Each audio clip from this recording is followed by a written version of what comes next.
여러분 안녕하세요. 말과 글입니다. 이 그림은 이솝우화에 나오는 이야기인데요. 노새와 당나귀라는 이야기입니다. 오늘은 이 노새와 당나귀를 통해서 주제는 어떻게 잡는지 한번 살펴보도록 하겠습니다. 주제는 생각으로 잡아요. 살아가면서 우리는 여러 경험을 하죠. 경험에는 직접 경험과 간접 경험이 있어요. 책 읽기는 간접 경험이고 우리가 겪은 일은 직접 경험이죠. 우리는 간접 경험인 책을 읽고 독후감을 쓰죠. 독후감을 쓰기 위해서는 주제를 잡아야 하고, 자, 마찬가지로 우리가 한 소중한 경험도 한 권의 책을 읽은 것과 같죠. 그렇다면은 이 경험에서도 주제를 찾을 수 있을 것입니다. 이렇게 주제를 잡은 다음에 글을 써야 알찬 수필이 되겠죠. 아이들한테 제가 물어보거든요. 책을 읽고 주제를 잡냐 그랬더니 안 잡는데요. 그냥 읽는데요, 그냥. 부모님들도 그렇고 학교에서도 그렇고 책을 읽으라고만 해놓고 그걸로 끝이죠. 애들은 책을 읽는 법도 배우지도 않고 그냥 읽고 나서 재미있다 없다 그냥 이렇게 읽고 말아요. 이게 무슨 독서예요. 그래놓고 학교에서는 책을 얼마나 많이 읽었냐, 뭐 공책에다가 이렇게 뭐 써가지고 내면은 뭐 30권 이렇게 되면 상장 주고 그런다 그러더라고요. 그것도 형식적으로 상장 받으려고 하는 거고, 책도 제대로 읽지 않는 거고, 이런 교육을 왜 하는지 모르겠다는 생각이 들어요. 참, 뭔가 이게 좀 잘 안 되고 있다는 그런 느낌들이 너무 강해요. 그래서 좀 우리 교육이 너무 이렇게 성과 위주로 시험 잘 보는 뭐 그런 공부 위주로 가는 게 아닌가. 근데 정말 공부 위주로 그렇게 뭐 시험 성적 잘 받게 국어 뭐 영어 수학 시험 점수 잘 받으려면은 글을 제대로 알아야지 그거를 잘 할 수 있지 않을까요? 그거 다 그 국어, 영어, 수학, 과학, 뭐 역사 전부 다 이 글로 이루어진 거잖아요. 그렇다면은 글을 제대로 읽을 줄 안다면은 훨씬 더그 책을 더 잘 볼 수 있을 것이고 그 내용 파악을 잘하고 그렇다면은 점수가 더 올라가는 건데 왜 선생님들이나 부모님들은 이 글 교육을 안 하는지. 여러분 뭐 부모님들 글 교육 받아본 적 있어요? 장문 글 이렇게 쓰는 거야 하고 배워본 적 있어요? 책 이렇게 읽는 거야라고 배워본 적 있어요? 점수는 이렇게 따는 거야. 5개 중에 하나는 이렇게 찍는 거. 이건 배웠어도 책을 읽는 법, 글 쓰는 법 안 배웠거든요. 그러니까 그 부모님들이 그것을 배우지 않았고 잘 모르니까 자식들에게도 이것의 중요성에 대해서 잘 모르고 이거를 가르치지 않는 게 아닌가. 참 답답한 마음입니다. 그래서 제가 사실은 이 유튜브를 찍고 있는 거죠. 간절히 호소하건대 아이들한테 정말 아이들이 정말 올바른 공부를 하기를 원하신다면은 글을 가르쳐 주셨으면 좋겠어요. 잔소리가 좀 길었죠? 자, 그럼 보겠습니다. 자, 경험은 이렇게 독서라는 간접 경험과 수필이라는 직접 경험으로 나누어지죠. 자, 간접 경험 한번 보겠습니다. 여러분 영화를 보시다 보면은요, 주인공들, 등장인물들이 나오죠. 만약에 그 등장인물들이 없다고 생각해 보세요. 스토리 전개가 되겠어요? 안 되죠? 책도 마찬가지예요. 등장인물이 중요합니다. 등장인물을 따라가면서 읽어야 돼요. 그래서 제가 여기다 표시를 해놨어요. 당나귀, 가죽까지 짊어진 노새, 마부, 당나귀, 노새, 요 등장인물들에게 표시했죠. 등장인물을 따라가면서 읽어야 됩니다. 그 다음에 이렇게 노란색으로 표시해놨죠. 여러분도 뭔가 중요한 이야기가 있으면은 그것을 자꾸 이야기를 하죠. 작가도 마찬가지예요. 중요한 일이 있으면은 그것을 거듭 이야기해요. 그래서 요 노란색 칠한 부분이 바로 주제에 해당하는 거죠. 그러면은 여기서 뭐가 자꾸 등장하는지, 무슨 이야기를 자꾸 하는지 보시기 바랍니다. 어떤 마부가 당나귀와 노새에게 짐을 나눠 싣고 길을 가고 있었다.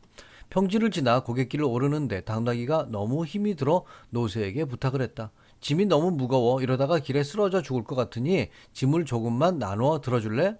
하지만 노새는 들은 채도 하지 않았다. 몇 시간 후 당나귀는 무거운 짐을 버티지 못하고 쓰러져 짐에 깔려 죽고 말았다. 그러자 마부는 당나귀의 짐을 모두 노새에게 옮겨 실었고 죽은 당나귀 가죽까지 벗겨 노새에게 실었다. 노새는 2배는 무거워진 짐을 지고서 한숨을 쉬며 중얼거렸다. 천벌을 받는구나. 당나귀의 짐을 조금만 나누어 지었으면 이 무거운 짐을 혼자 지고 가는 일은 없었을 텐데 당나귀 가죽까지 지고 가는 신세가 되다니. 자, 등장인물은 지금 여기 셋이고요. 지금 여기 노란색 칠한 부분에 뭐가 나오나요? 어떤 얘기가 자꾸 나오나요? 노새가 당나귀의 부탁을 들어주지 않은 거에 대해서 지금 자꾸 나오죠. 당나귀가 너무 힘이 들었어요. 그래서 노새에게 좀 같이 좀 들자. 그랬더니 노새는 들은 채도 안 했죠. 결국엔 당나귀는 죽었고, 그러자 마부는 당나귀의 짐을 모두 노새에게 실었어요. 당나귀는 후회했죠. 노새는 후회했어요. 이거 주제가 뭐죠? 어려운 이웃을 도와주어야 한다는 거죠. 어려운 이웃을, 그러면 이 내용은 뭐가 많아요? 어려운 이웃을 도와주지 않은 것이 많겠죠. 이렇게 책을 읽을 때는 주제를 찾아가면서 읽어야 되는 거죠. 근데 문제는 아이들은 이걸 그냥 줄줄줄 읽어요. 재미있다 없다 그냥 이 정도만 파악하고 말아버리는 거죠. 그러면 작가는 이것을 알려주려고, 이렇게 어려운 이웃을 도와주어야 한다는 것을 알려주려고 이 글을 지었는데 애들은 이걸 생각 안 하고 그냥 줄줄 읽어버리면은요, 작가는 이 글을 쓴 의미가 없어지는 거죠. 제대로 아이들이 글을 읽을 수 있도록 도와주셨으면 좋겠어요. 자, 그러면 이게 독서가 간접 경험이라면 수필 쓰기는 직접 경험이죠. 예를 들어봤어요. 제가 급식 시간에 콩이 나왔다. 나는 콩을 제일 싫어한다. 몰래 버렸다. 선생님께 들켰다. 혼났다. 자, 이렇게 글을 썼다고 쳐요. 그럼 이거의 주제는 뭘까요? 편식을 하지 말아야 한다죠. 자, 이렇게 책 읽기와 글쓰기는요, 동전의 양면이에요. 양면. 그러니까 책을 읽을 때는 주제를 찾아가면서 읽어야 하고, 수필을 쓸 때는 주제를 정하고 그 주제에 관한 분량이 많아져야 되는 거죠. 그래서 이렇게 책 읽기와 글쓰기는 동전의 양면이다 라고 이야기할 수 있겠습니다.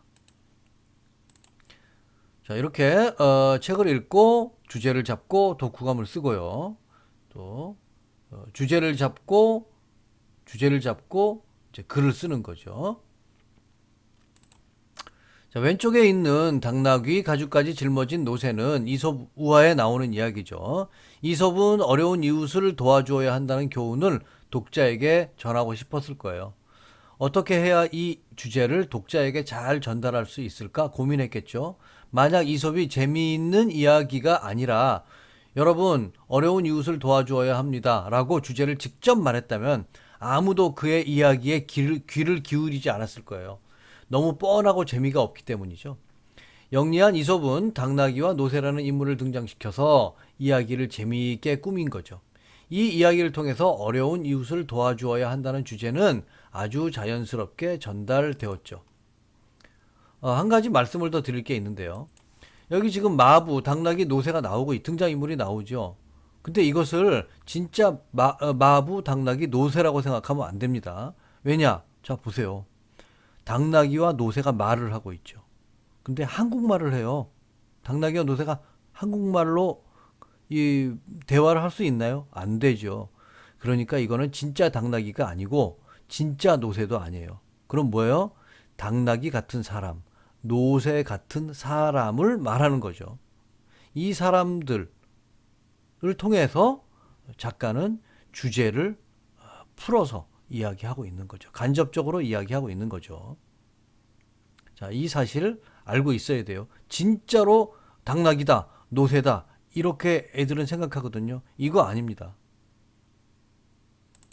자, 다시 돌아와서요. 제가 1번부터 5번까지 그 수필 점심시간에 콩 버린 경험을 가상으로 꾸며봤어요. 자, 이 수필처럼 아이들도 생활하면서 매일매일 이야기를 만들어가고 있죠. 그것은 경험이고 이솝우화 같은 이야기죠.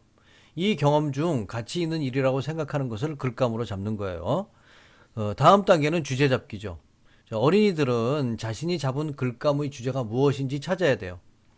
위에 있는 당나귀 가죽까지 짊어진 노새의 주제는 어려운 이웃을 도와주어야 한다는 거죠. 개미와 배짱이의 주제는 부지런해야 한다죠. 흥부와 놀부의 주제는 뭐예요? 착하게 살자죠. 이와 같이 주제는 생각으로 잡아야 된다는 겁니다. 생각으로. 생각으로 잡아야 돼요. 생각으로. 자꾸 제가 거듭거듭 이야기하고 있죠. 그것이 깨달음이죠. 간혹 친구와 재미있게 놀았다라고 주제를 잡는 아이들도 있어요. 이거는 사실이지 생각이 아니에요. 이런 어린이가 의외로 많아요. 자, 그럼 주제는 어떻게 잡아야 될지 다음과 같은 4단계로 잡아봅니다. 자, 첫 번째, 사건의 사실. 자, 문제점 또는 잘한 점, 이거 전부 다 사실이죠. 무엇인지 생각해 보는 거죠. 그렇다면은 콩을 먹지 않고 몰래 버렸다. 이거는 문제점이죠. 자, 두 번째, 그 사실, 문제점이죠. 문제점의 결과 어떻게 됐죠? 선생님한테 혼났어요. 자, 3번입니다. 그 문제점의 원인을 알아야 근본적 해결이 가능하죠. 그러므로 그 문제점의 원인이 무엇인지 생각해 보세요. 자, 왜 혼났어요? 아, 편식하기 때문이죠. 자, 그럼 네 번째입니다. 요 3번을 중심으로 주제를 잡는 거예요. 그렇다면 뭐예요? 편식을 하지 말아야 한다입니다.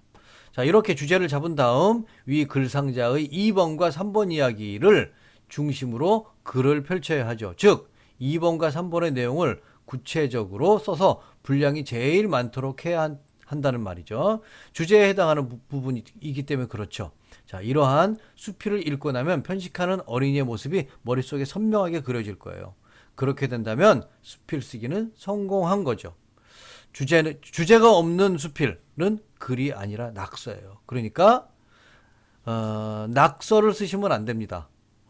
주제를 잡고 책을 읽을 때에도 어떤 내용이 가장 많이 있는가 그거를 찾으면은 주제가 잡힐 거예요. 반대로 글을 쓸 때에는 주제를 잡고 그 부분을 많이 써야 하는 겁니다. 자, 오늘은 주제는 생각으로 잡는다는 것을 말씀드렸습니다. 다음 시간에 만나요.